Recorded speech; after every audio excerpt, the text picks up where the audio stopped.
Black Elk, also called Hayaka Sapa, was a Sioux kid who participated in the Battle of Little Bighorn in 1876 and bravely scalped a soldier at the age of 13. He was the second cousin of the famous Crazy Horse, who played a crucial role in the conflict.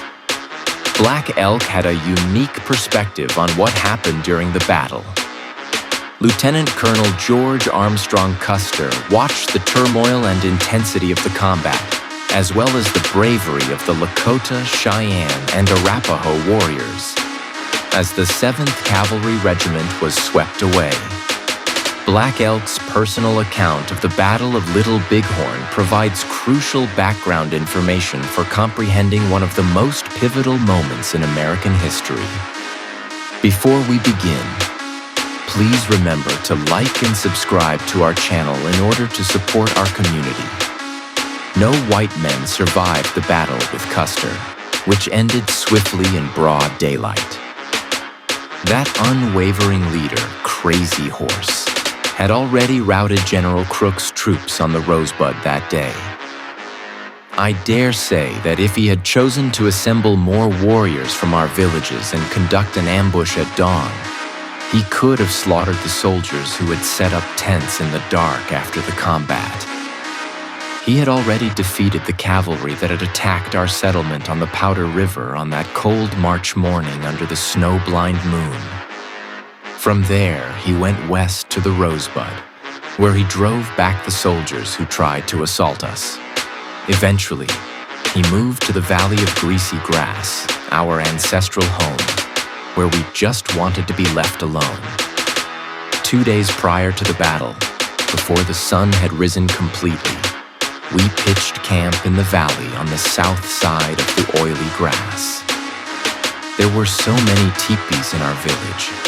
The Santis and Yanktonii were located farthest to the north, while the Aglolis, Miniconchas, Sanarks, Blackfeet, Shahilas, and Hunkpapas were located upstream to the south.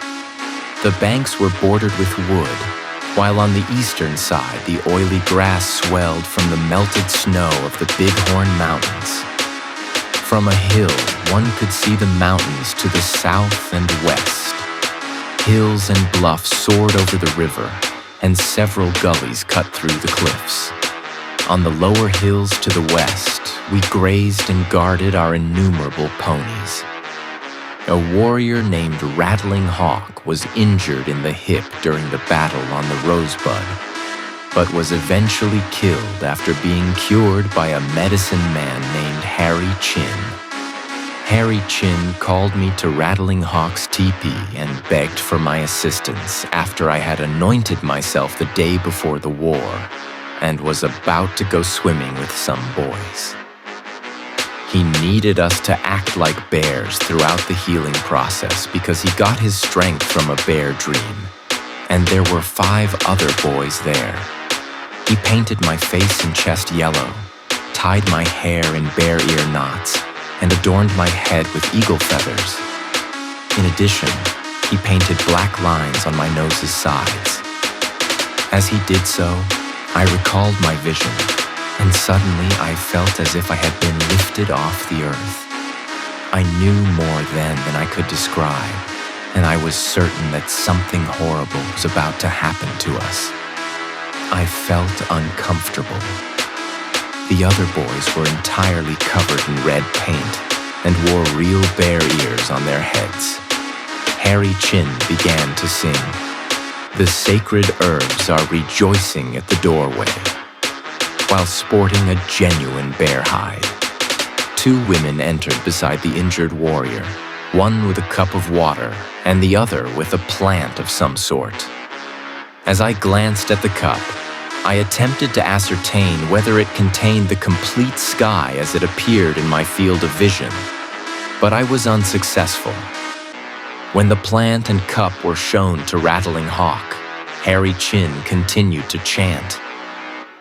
When they handed him a red cane, he got to his feet right away. The holy crimson stick propped up the injured warrior as they followed the women out of the teepee. Pretending to be little bears, We guys roared as we capered around him. Feathers of all hues sprang from our mouths as we performed this ritual. Then Hairy Chin, who I thought looked a lot like a bear, came up on his hands and knees. The following day, Rattling Hawk was unable to fight, but his gait improved and he recovered rapidly.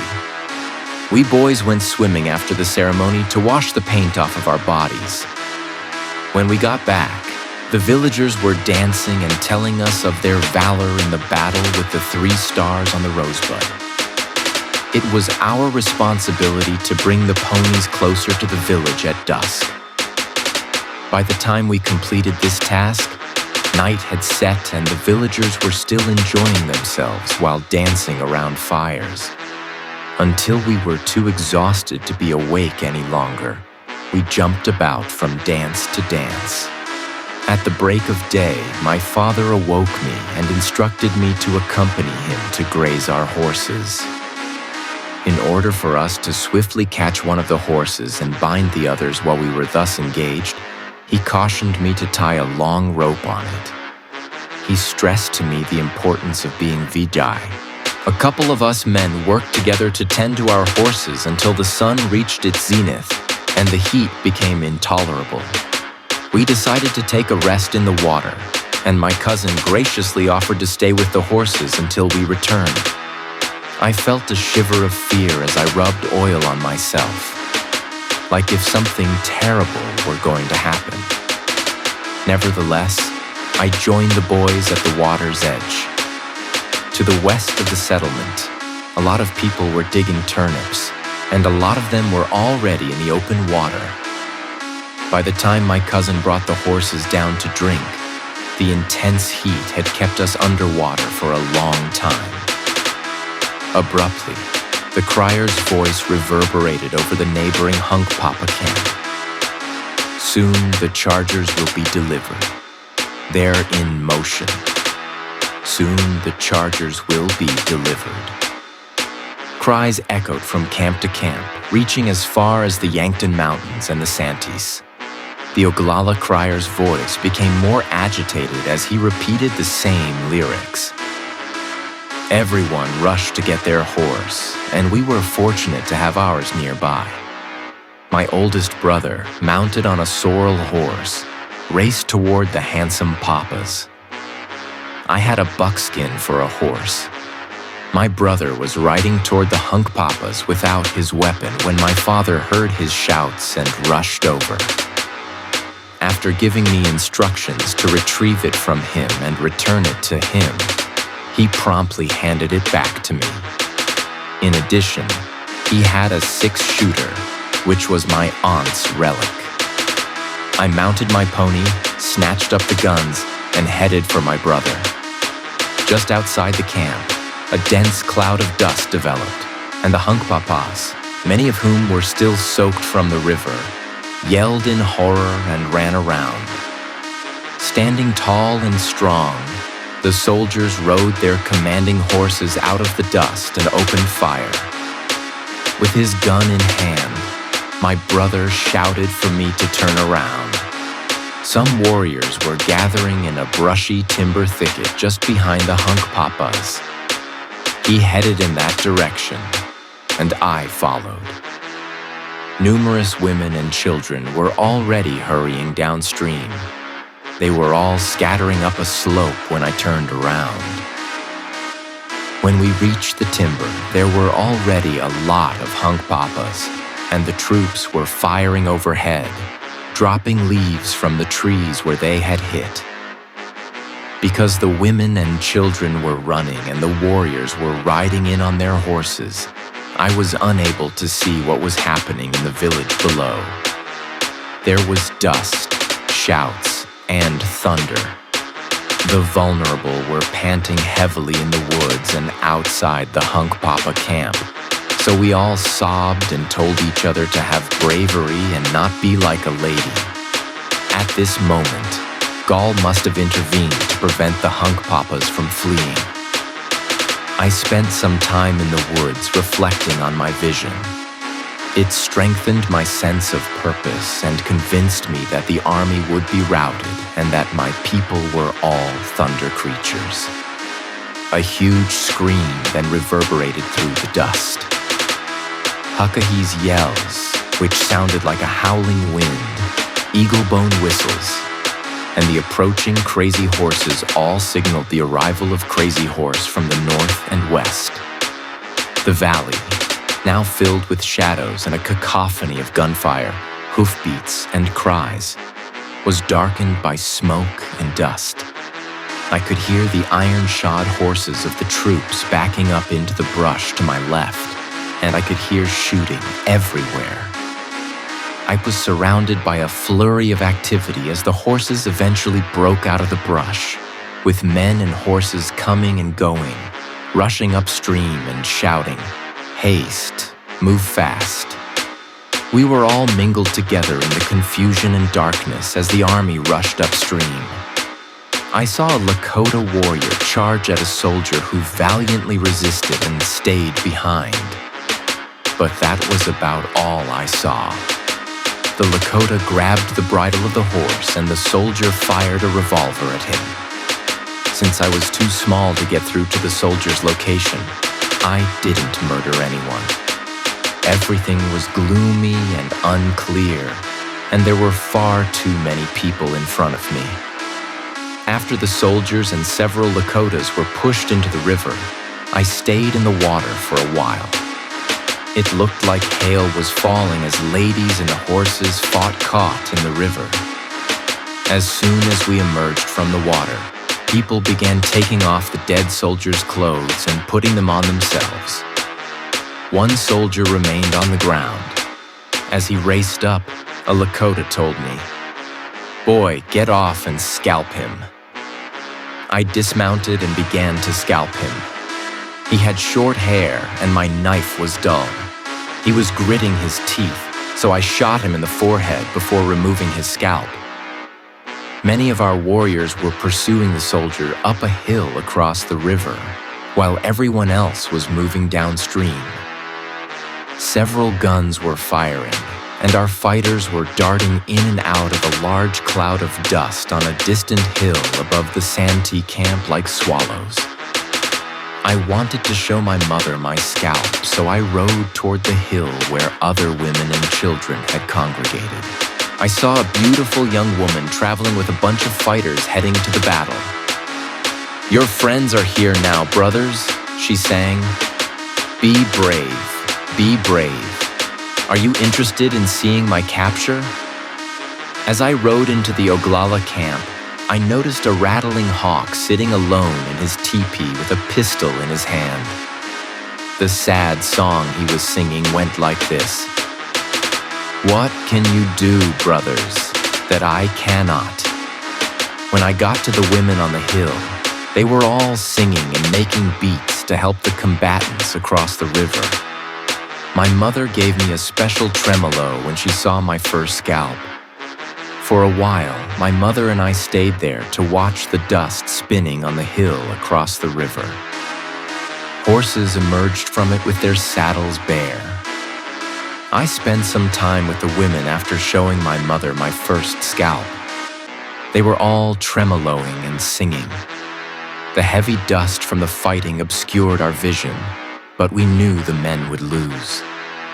Many boys my age and younger who were there with their mothers and sisters welcomed me to the combat. So we mounted and rode off. We observed gray horses dashing into the water with empty saddles as we rode down into the river. To get to the mouth of a gulch that led up into the bluff where the action was taking place, we crossed the greasy grass. By the time we arrived, most of the men had fallen and many had already lost their lives, but some were still alive. More youths had gathered by then, and we rode around shooting arrows at the soldiers. A soldier was writhing with arrows inside of him, and I started to grab his coat, but a fellow pushed me away and seized it for himself.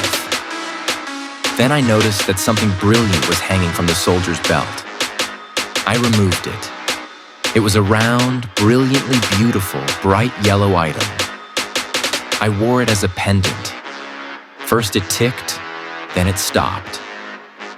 I wore it around my neck for a while before I figured out what it was and how to make it work again. Then the women gathered, and we went up the hill. Gray horses dead, men on top of them, some heaped on top of men. We didn't see many of our own dead because they had already been gathered, but many of our men were killed or injured. The dust from the conflict made it difficult to see properly, making it difficult to determine who was who. It didn't appear that anyone knew which soldier Pichanska was, and I didn't spy on him. I pointed an arrow at the forehead of one man who was groaning and stretching his arms, causing his legs and limbs to twitch. I witnessed several Lakotas attempting to assist another Lakota. As I approached, I saw it was Chase's brother, Black Waseku, who was in grief. He was wounded in the right shoulder, and the bullet stuck in his left hip while he was dangling from the side of his horse. They were giving him his medicine. Since the soldier was my cousin, this infuriated both his father and mine, who went out and killed him and disfigured his body. The soldier was overweight, and although the meat appeared to be good, we didn't need it.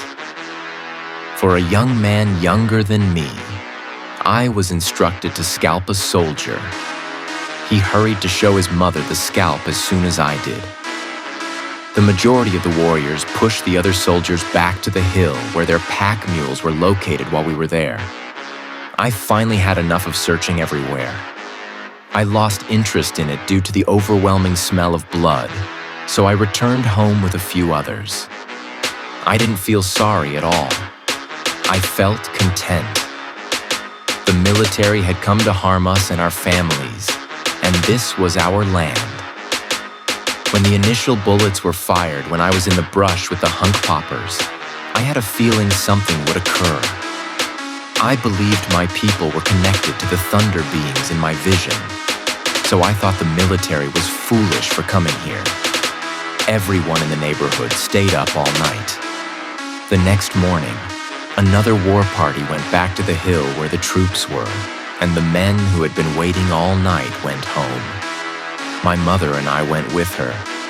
She rode a mare with a tiny colt running beside her, following its mother. Up there, we could see the horses and pack mules, but the soldiers were well protected. The oily grass at the base of the slope had a few bulberry plants on the west side. A big boy named Round Fool was running through the bushes. When we asked him what he was doing, he said, "There's a white man in that bush," and he was. The other soldiers had retreated to the hills, and he had been sheltering there all night. When we began throwing arrows at him, it was like trying to catch a rabbit. As he scuttled from side to side of the bush, we fired our bows at him. "Ow!" he exclaimed at one point. He ran out when we finally torched the grass surrounding the shrubs. Some of our warriors murdered him. After ascending to the rear of the hill where some of our guys were stationed, we looked about. We were unable to SB the soldiers who were lying in their defenses, but we did see the horses and pack mules, many of them dead. As we went down and crossed the river again, we struck the water and were fired upon by a few men. It was getting close to dusk as my mother and I rode swiftly back to the camp. Our scouts had told us that more soldiers were coming up the stream, so we decided to break up our tent at that time. Before dusk, we packed camp and began climbing the oily grass toward Woodlouse Creek in the Bighorn Mountains. We ran through the night on the greasy grass. My mother tossed some puppies into a pony drag, which my two younger brothers and I rode in. They were trying to climb out, so I had to spend a lot of time putting them back in the drag, which kept me up at night. We arrived at a small dry brook at dawn, pitched our tent, and feasted abundantly. There were fat spots in the steak, and I wish I had some of it now. Before noon, we started up again and reached Woodlouse Creek, where we set up camp at the base of the mountains. There, 3 bears, one of them was seriously injured, were convulsing and yelling, "Janini, Janini." I'm not sure what he's saying. When Janini ultimately died, we started calling that place the camp where he died. That night, everyone became alarmed and started shouting that the military was coming. I turned to see what appeared to be troops approaching us, but it was simply a few of our own men in uniform. All they were doing was enjoying themselves. The scouts said that the military had not followed us and that everything was safe now. Throughout the night, the camp was filled with large flames and lethal dances. I hope this first-hand account will give you a new perspective on the Battle of Little Bighorn and the Great Sioux War of 1876. Stay tuned for additional videos. I'll see you next time, and have a wonderful day. My goal is to provide you with additional first-hand accounts of previous fights.